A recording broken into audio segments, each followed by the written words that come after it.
বিনয় করি সদাপ্রভু, আমি তোমার দাস, তোমার দাসীর পুত্র, তুমি আমার বন্ধন সকল মুক্ত করিয়াছ। তাহলে বিনয় করি পরমেশ্বর পিতার কাছে যখন আমরা প্রার্থনা করবো বিনয় ভাবে, অন্তর যে মন প্রাণে মাথাটা নত করে যেন পরমেশ্বর পিতাকে প্রার্থনা করি।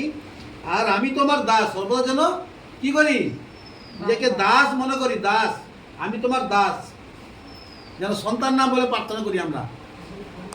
আমি দাস, সন্তান পরমেশ্বর পিতা আমাকে সন্তান করেছেন, কিন্তু দাস যখন না হই আমার মনের মধ্যে অহংকার আছে, আমি প্রার্থনা করতে পারবো না, পিতা তো আমার আছে, ও ঠিক করে দিবে, চলো এই কাজ করে ফেলি, তাই না?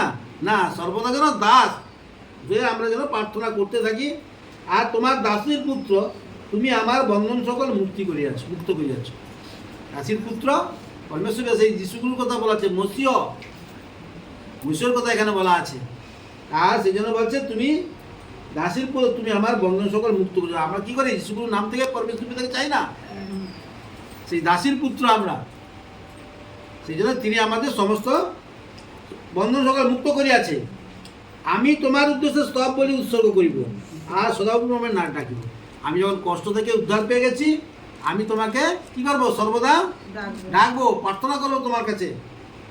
আর কি বলছেন, সদাপ্রভুর কাছে আমার মানব সকল পূর্ণ করিব, সমস্ত প্রজা সাক্ষাতেই করিব।